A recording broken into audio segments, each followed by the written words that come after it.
constitutional protection, but dictate to us which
You're still watching Parliament television. Thank you so much for still being with us. We now take you to another live committee.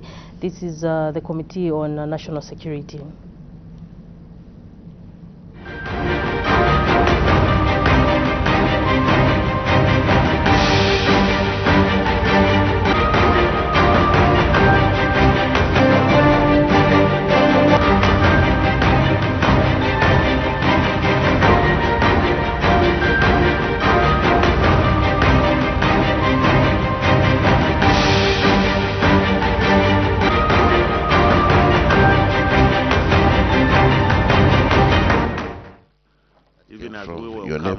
The Honorable Minister of Foreign Affairs and International Relations, and the team. I note the two PSs are here, and the other senior officers from the ministry.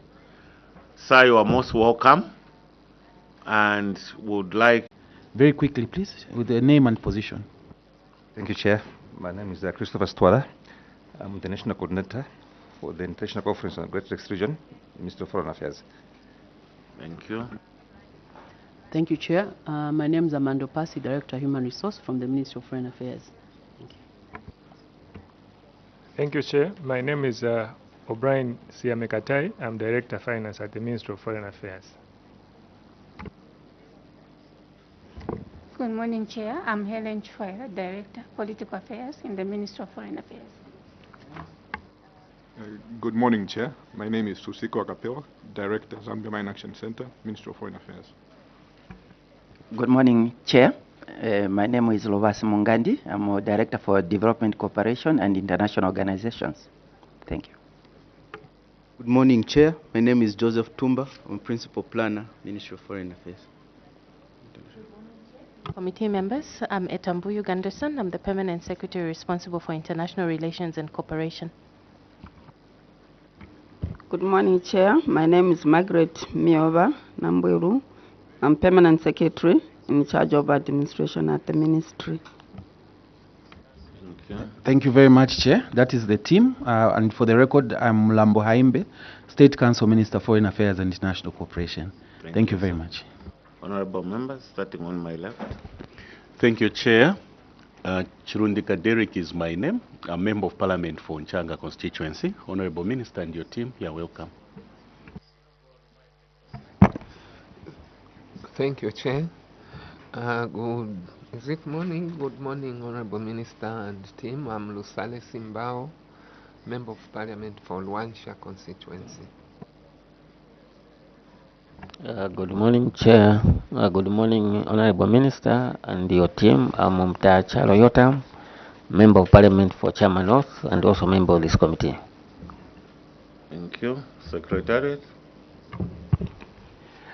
Good morning, Honorable Minister and your team. My name is Fanua Chuama from the Office of the Clerk. Thank you. Thank you. Budget Office. Good morning, Honorable Minister and the team. My name is Sylvester Kaonga from the Office of the Clerk of the National Assembly. Thank you. Good morning, Minister and your team. My name is James Estwala from Budget Office, Parliament.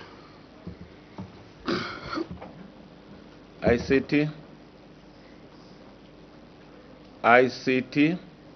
Oh, sorry, cannot hear. I'm retired Brigadier General Morgan Istwala. I do represent the good people of Kaoma Central in Western Province. Privileged by my colleagues here to chair this committee. Once again, sir, I would like to sincerely welcome you, and we confer you with the minute, together with your team under Cap 12 of the laws of Zambia, simply meaning for as long as you do not mislead the committee in our interaction, all is well. But remember, the same Cap 12 can work against you. You may even face prosecution in the event you mislead us. We have no doubt, however, the minister said that the entire of you can come here to mislead the committee. I think we've come here to interact on the national matters so we can together, I think, build our country and bring in efficiency in our work. Sir, you note today, we'll just accept your policy statement, and thereafter we'll release you. There will be no questions, no interactions. We do realize you are quite busy, and we also have a session this afternoon. However, tomorrow we have proper interaction with the PS. I don't know which of the two PSs will come, but that's when we can now interact and interrogate the budget for 2026. So having said that, sir, we'll go straight into your policy statement, and thereafter we call it a day. Thank you very much. Thank you very much, Chair. The hard copy of the policy statement would have been submitted to the committee, so I'll just highlight some key areas in the interest of time as well. Chair, as you will be aware, the Ministry's mandate, as outlined in Government Gazette Notice number 1123 of 2021, is to implement Zambia's foreign policy. I just want to give that overview. And facilitate the government's interaction with the international community with the primary objective of advancing the country's national interests. The ministry serves as the convener of Zambia's engagement with the world, providing the table for critical discussions and bringing together key players across government, the private sector and international partners to advance the country's economic development. I'll go a little bit off script here, Chair, to mention specifically that in this current mandate, the ministry has actually got increased activity, both in terms of the missions and the duties they perform, also in terms of receipt of visitors in this country, international visitors of high profile, and of course our own interactions. So you'll see that even as we discuss the budget, there are those imperatives that we are expected to undertake, and those come from the very same budget that we are discussing. There's a reason I mentioned that. Chairperson, the 2026 budget estimates for the Ministry of Foreign Affairs and International Cooperation amount to 2.71 billion, representing a 27.5% increase from the 2025 approved budget of 2.12 billion. Chair, you will also note in this regard that our budgetary allocation, being in kwacha, fluctuates. So whenever there is a change, usually it's an increase in the exchange rate, our budget gets flexed as a consequence. So that has a telling effect on operations. Of the total budget of 2.51 billion representing, beg pardon, of the total budget, 2.51 billion representing 92.7 is allocated, 92.7% is allocated to personal emoluments, reflecting a slight increase from 2025. Despite the ministry's central role in advancing Zambia's foreign policy, as I have explained, the RDC allocation has declined from 1.41 million, that was 9.5% of budget in 2024, to 125 million, which is 4.6% of the 2026, leaving of the total budget for core operations. So the budget as it currently is, Chair, the bulk is going to paying salaries. And then you have all the operations that I mentioned earlier that have to be managed within the 5%. So when His Excellency travels and he needs support, we have to somehow manage within that allocation, which of course has got a telling effect. Allow me, Chairperson, to provide a synopsis of the 2025 budget performance of the Ministry as at 30th September 2025. The approved budget for the year 2025 stood at 2.124 million.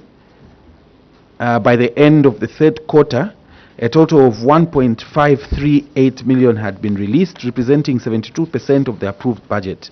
Of the funds released, 1.489 million was expended, reflecting an overall absorption rate of 96.8%, meaning that we are efficient in the use of the monies that are allocated to us.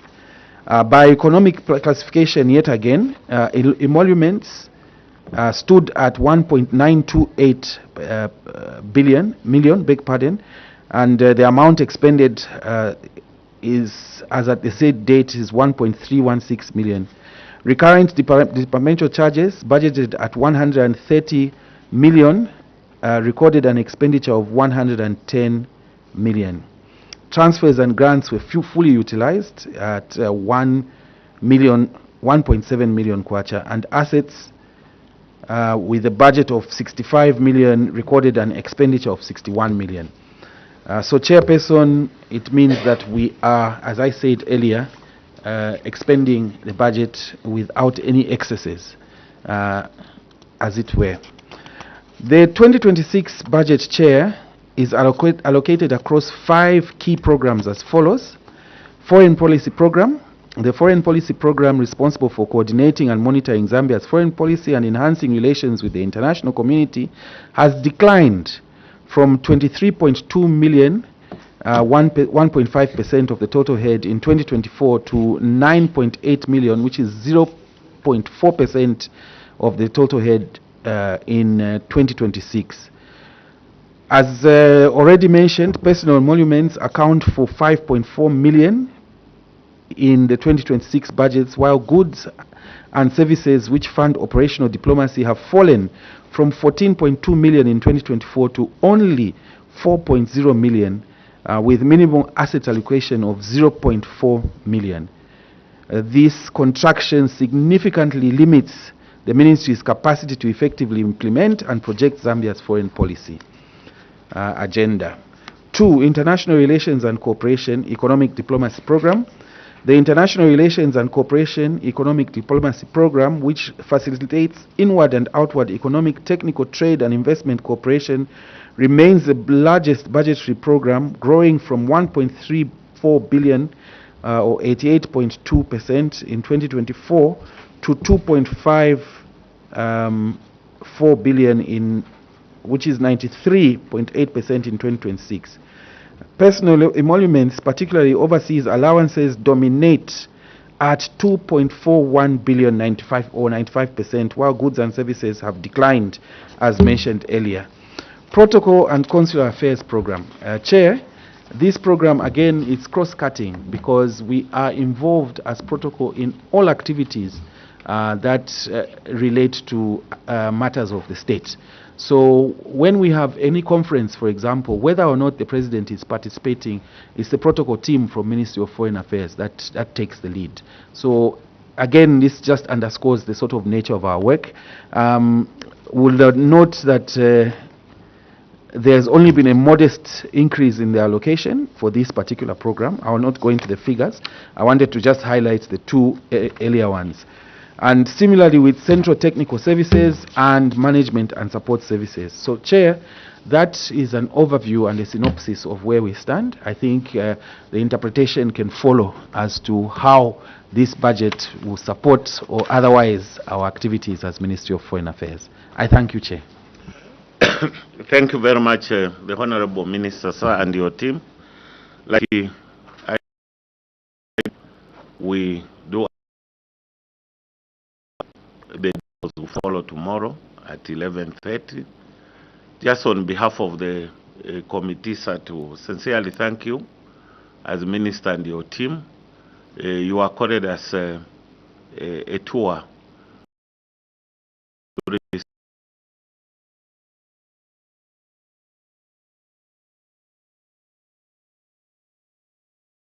Each time I went after seeing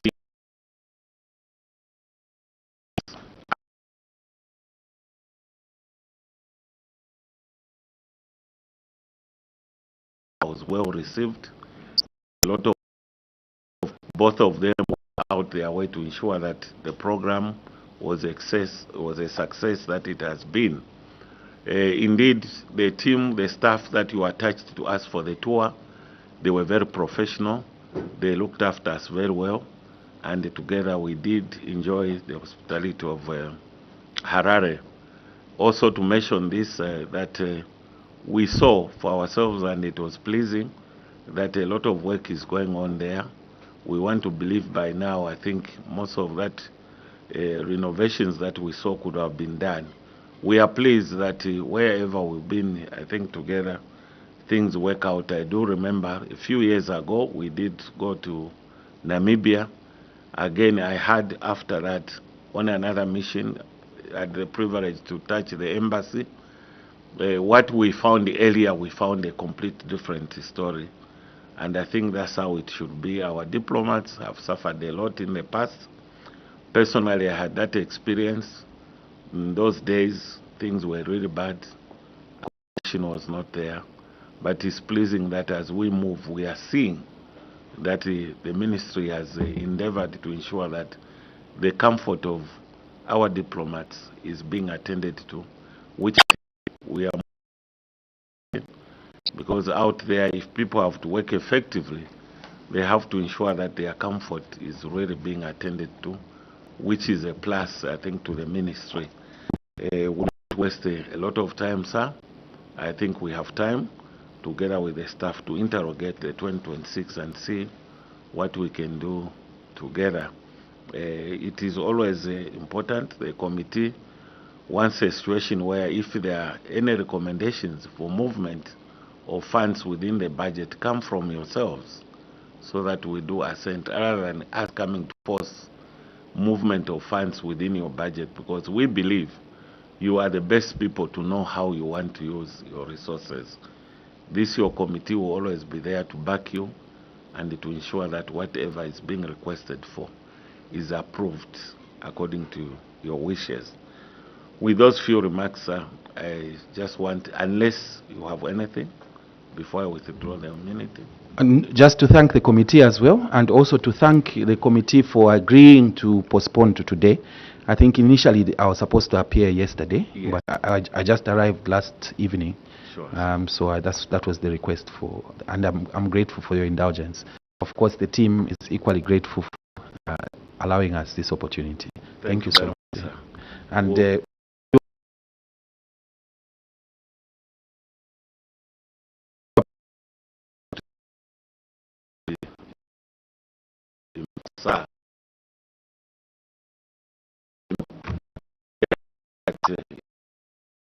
we are accorded as citizens of.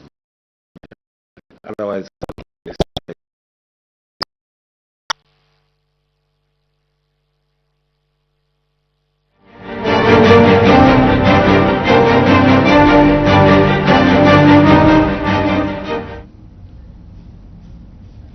Good afternoon. Thank you so much for still being with us on Parliamentary Television. Ministry of Foreign Affairs and International Cooperation, led by the Minister, have just presented a policy statement on consideration of the estimates of revenue and expenditure for the year 2026. And so just now we stand by for another witness, an appearance